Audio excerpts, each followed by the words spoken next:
বিসমিল্লাহির রহমানির রহিম। শারদীয় দুর্গাপূজা উপলক্ষে মানিকগঞ্জ জেলা বিএনপি কর্তৃক আয়োজিত আজকের এই মত বিনিময় সভায়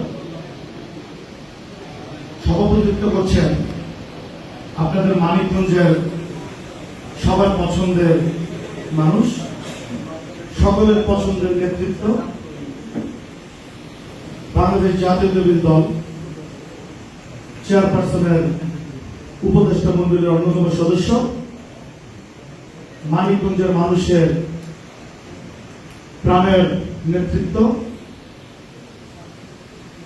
মানিকগঞ্জ জেলা বিএনপির বিপ্লবী সভাপতি আফরোজা খান রীতা আপা, আমাদের মধ্যে উপস্থিত আছেন আমার আরেক সহযোদ্ধা সহকর্মী, সাবেক ছাত্রনেতা, টাঙ্গাইলের কৃতি সন্তান, বাংলাদেশ জাতীয়তাবাদী দল কেন্দ্রীয় নির্বাহী কমিটির সহ সাংগঠনিক সম্পাদক ঢাকা বিভাগ জনাব বেনজির আহমেদ টিটু ভাই, আমাদের মধ্যে উপস্থিত আছেন আমার সাবেক সহযোদ্ধা, যার সাথে আমি একসাথে যুবদল করেছি।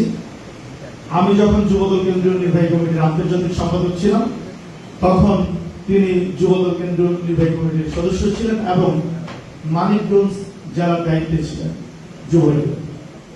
আমার অত্যন্ত পছন্দের ভাই, আপনাদের পছন্দের নেতা, রাজপথের যোদ্ধা, মানিকগঞ্জ জেলা বিএনপির সংগ্রামী সাধারণ সম্পাদক জিন্না ভাই, আমাদের মধ্যে উপস্থিত আছেন হিন্দু সম্প্রদায়ের সকল ভাইয়েরা, পৌরসভা, থানা এবং জেলা পর্যায়ে বিভিন্ন পূজা পরিচালনা কমিটির ভাইয়েরা এবং ছাত্রদল, যুবদল, বিএনপি এবং অন্যান্য সংগঠনের ভাইয়েরা এবং হিন্দু কমিউনিটির সকল পর্যায়ের ভাইয়েরা, আসসালামু আলাইকুম। বক্তৃতা শুনেছেন, অনেকে বক্তৃতা দিয়েছে, আজানের টাইম চলে আসছে। আপনাদের পছন্দের মানুষ মানিকগঞ্জের নেতৃত্ব আমাদের আফরোজা আপা আছে, যেখানে তিনি আছেন। আমরা কি বলবো, আপনারা তো অনেক কথাই বলেছেন। আমাদের রীতা আপার ফাদার প্রয়াত মুন্ডু সাহেব, ওই আঙ্কেলের ব্যাপারে আপনারা যা বলেছেন, উনি হিন্দু সম্প্রদায়ের জন্য অনেক কিছু করেছেন, আমরা আগেও শুনেছি, আজকেও শুনলাম। তো রীতা আপা সে একইভাবে আপনাদের জন্য কাজ করেছে, কাজ করে যাচ্ছে। এটা আপনারাই আপনাদের বিভিন্ন বক্তৃতায় এই উক্তিটি করেছেন, আপনারা স্বীকারোক্তি দিয়েছেন, ঠিক কিনা ভাইয়া? তো আমি বলতে চাই, আমরা হিন্দু মুসলিম ভাই ভাই, আমরা এটা মনে প্রাণে ধারণ করতে হবে, মুখে মুখে বললে চলবে না। আমাদের দেশনায়ক তারেক রহমান বলেছেন, ধর্ম যার যার, বাংলাদেশ সবাই, তাই না? আমরা সবাই বাংলাদেশি, হিন্দু মুসলিম ভাই ভাই, আমরা সবাই বাংলাদেশি।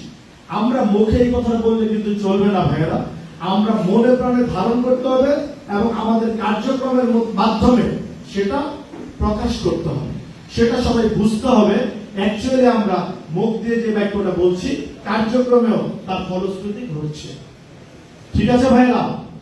আর আজকে আমি অলরেডি শুনেছি এইখানে মানিকগঞ্জ আমাদের সেক্রেটারি সাহেব বলেছেন, আমাদের যুব দল, স্বেচ্ছাসেবক দল, কৃষক দলের ভাইয়েরা বলেছেন, তারা অলরেডি স্বেচ্ছাসেবক টিমগুলো গঠন করছে, সেটা নিয়ে কাজ করছে। আমরা দেশনায়ক তারেক রহমানের নির্দেশনায়, এদেশের মানুষের আকাঙ্ক্ষিত নেতা, এদেশের বীর দেশনায়ক তারেক রহমানের নির্দেশনায়, তারেক রহমানের নেতৃত্বে সারা দেশব্যাপী সাংগঠনিক টিম গঠন করা হয়েছে। আমরা তদ্রুপ ঢাকা বিভাগেও আমি এবং টিটু ভাই, আমরা প্রত্যেকটি জেলায় জেলায় গিয়ে মিটিং করেছি। আমরা আমাদের বিএনপি, যুবদল, ছাত্রদল এবং অন্যান্য অঙ্গ সংগঠনের ভাইদেরকে নিয়ে আমরা স্বেচ্ছাসেবক টিম করে দিচ্ছি। সেই স্বেচ্ছাসেবক টিমগুলো আপনাদের পূজায় পরিপূরক হয়ে পাহারা দিবে, আপনাদের নিরাপত্তা নিশ্চিত করার জন্য আইন শৃঙ্খলা বাহিনীর পাশাপাশি আমরা কাজ করব। আমাদের সেই স্বেচ্ছাসেবক টিমগুলো কাজ করবে, সেই নিশ্চয়তা আপনারা অলরেডি পেয়েছেন ভাইরা। তো আমি বলতে চাই, রীতা আপার অবদান নিয়ে, মুন্নু সাহেবের অবদান নিয়ে আমি আর কিছু নাই বললাম, সেটা আপনারাই বলেছেন। আমি আশা করছি মানিকগঞ্জে দুর্গাপুজো উৎসব অন্যান্য যে কোনো জেলা থেকে অনেক উৎসব মুখর পরিবেশে উদযাপিত হবে। কারণ আপনারা দেখেন মানিকগঞ্জের টোটাল মণ্ডপ 511টা আমি শুনলাম আপনার কাছে। আপনার কিন্তু বাংলাদেশের অনেক জেলায় এত পূজা মণ্ডপ নাই। এটা কিন্তু মানিকগঞ্জে কিন্তু আপনাদের হিন্দু কমিউনিটি, আপনাদের মণ্ডপ এটা বৃহৎ। তো এইখানে মুন্নু সাহেবের একটা বড় বড় অবদান ছিল। রিতাপ সেইভাবে আপনাদের পাশে থাকছে এবং সে থেকে সুন্দর অবদানের মাধ্যমে একটি সুন্দর শান্তিপূর্ণ শারীরিক দুর্গাপুজো উৎসব উদযাপিত হবে।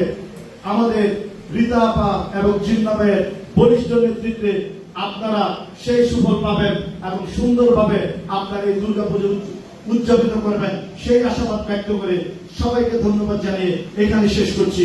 বাংলাদেশ জিন্দাবাদ, বাংলাদেশ জাতীয়তাবাদী দল জিন্দাবাদ, শহীদ জমরক দেশনেত্রী বেগম খালেদা জিয়া জিন্দাবাদ। এদেশের লাখো কোটি মানুষের স্পন্দন, এদেশের বীর বিএনপির একটি চেয়ারপারসন দেশ নায়ক তারেক রহমান জিন্দাবাদ। ধন্যবাদ সবাই।